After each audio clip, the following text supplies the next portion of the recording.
Pour ajouter un nouveau patient, on va cliquer ici. Et là, vous allez voir sur cette page les critères d'inclusion. Pour les critères d'inclusion, il faut que le migrant parle une des langues de l'application. Vous allez cliquer ici, choisir une de ces langues.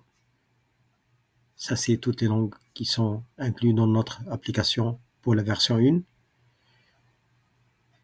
En disant que le patient il parle arabe orient, vous avez deux types d'arabe, l'arabe du Moyen-Orient et l'arabe du Maghreb. Moyen-Orient, c'est l'Égypte, la Jordanie, Syrie, le Liban. Et le Maghreb, c'est les pays du Maghreb, Algérie, Maroc, Tunisie, parce que voilà, ils ont un arabe qui est un peu différent, qui partagent entre eux. Disons que c'est quelqu'un qui vient de l'Égypte, et on va cliquer. Vous allez voir ici que ça sort arabe orient, et ça change directement en oui. Le patient, il doit être majeur. Le patient, il doit savoir lire, parce que l'application, dès que vous avez pris les 3 informations, les critères d'inclusion, là, ça veut dire que le patient est éligible. Si le patient est éligible, on peut directement entrer ça, la date de naissance, le mois de naissance, pays de naissance. Le pays de naissance, si jamais vous pouvez chercher ici. Donc si je tape par exemple, il est égyptien, je peux taper sur le E. Et là, ça sort les pays qui sont en E, ou G, ça sort les pays qui sont en G.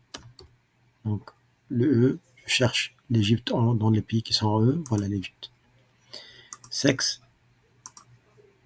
Est-ce que le patient veut participer à l'étude?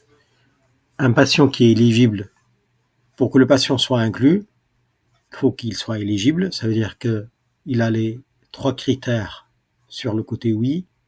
On a fait rentrer les renseignements socio-démo et puis qui lui accepte participer à l'étude. Et on fait ajouter le patient.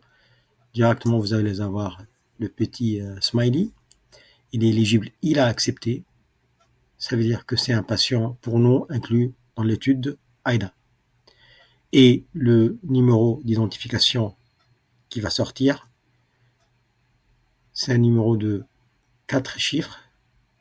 Là, c'est le deuxième patient. Donc, chaque centre, il aura les numéros qui vont augmenter de 001, 2, 3. C'est le deuxième patient. On avait créé déjà un patient et on l'a supprimé. Mais puisque c'est écrit, il y a un patient qui était créé, donc c'est le deuxième. Puis 3 lettres qui sont aléatoires. Normalement, vous allez copier cette identification, l'identifiant du patient, du migrant, parce que vous allez lui passer celui-là avec un mot de passe qu'il va utiliser pour créer son propre profil sur l'interface patient.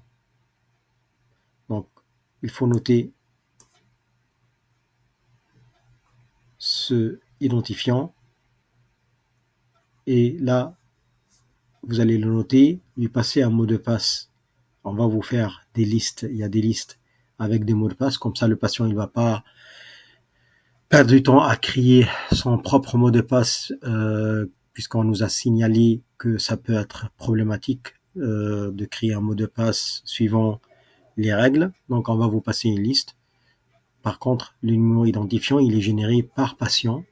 Donc vous allez copier celui-là sur la liste qu'on va vous donner avec un des mots de passe qui vont être acceptés par l'application et le passer au patient pour qui le patient, le migrant, peut créer son propre identifiant sur l'interface patient. Et voilà. Dès que vous cliquez, j'ai compris, il est là. Si on va gérer, puisque le patient qu'on vient de créer, c'est un patient à pied, on peut aller le voir ici. Voilà, directement. Il y avait 001. on l'avait créé avant. Et puis 002, c'est le nouveau patient. Si vous voulez revenir à l'accueil, on clique toujours sur la petite maison accueil, ou on peut revenir en arrière avec cette flèche-là.